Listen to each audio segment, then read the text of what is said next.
dans le livre de Genèse 3 à partir du verset 14. Nous lisons la parole de Dieu au nom de Jésus. L'Éternel Dieu dit au serpent, puisque tu as fait cela, tu seras maudit entre tout le bétail et entre tous les animaux des champs. Tu marcheras sur ton ventre et tu mangeras de la poussière tous les jours de ta vie. Je mettrai inimitié entre toi et la femme, entre ta postérité et celle de la femme. Amen. Celle-ci t'écrasera la tête et tu lui blesseras le talon.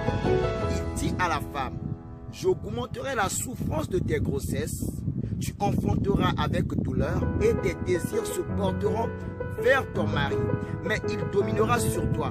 Il dit à l'homme, puisque tu as écouté la voix de ta femme et que tu as mangé de l'arbre au sujet duquel je t'avais donné cet ordre, tu n'en mangeras point, le sol sera maudit à cause de toi.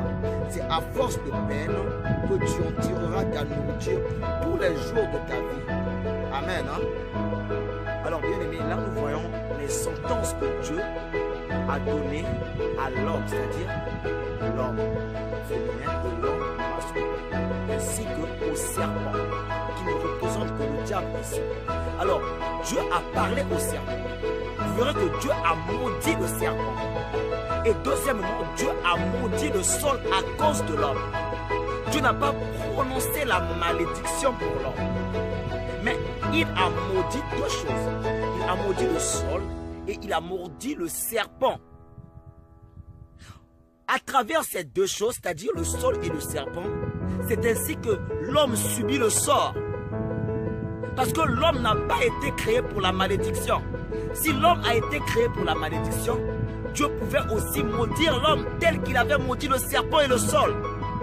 Comme si Dieu, dans son plan, il voulait que l'homme puisse dominer sur la terre, que l'homme puisse régner sur la terre.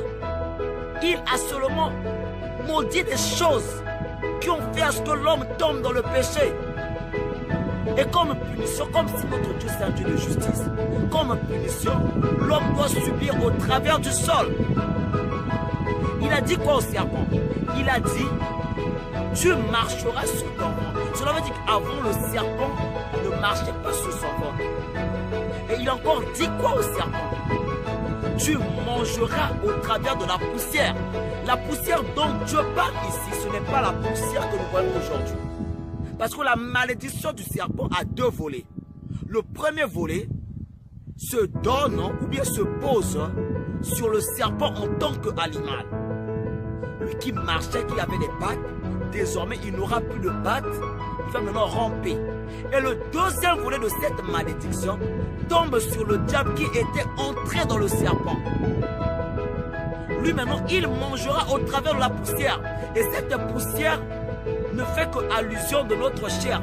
Parce que la Bible nous dit, l'homme a été créé par la poussière du sol. Amen.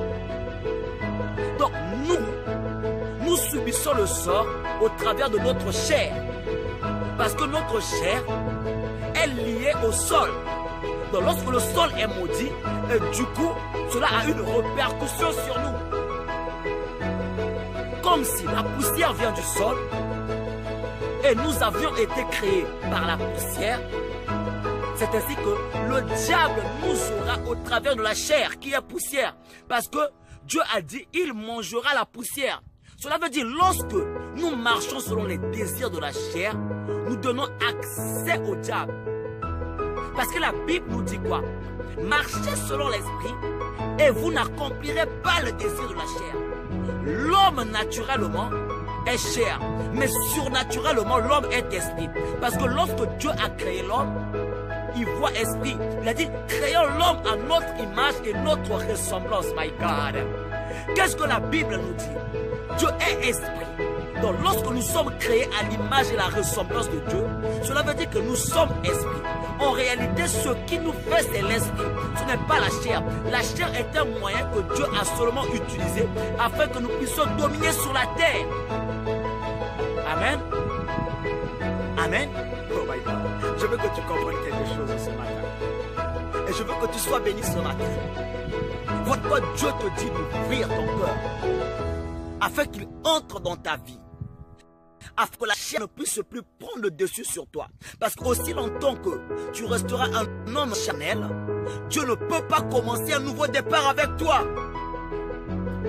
Il ne peut pas.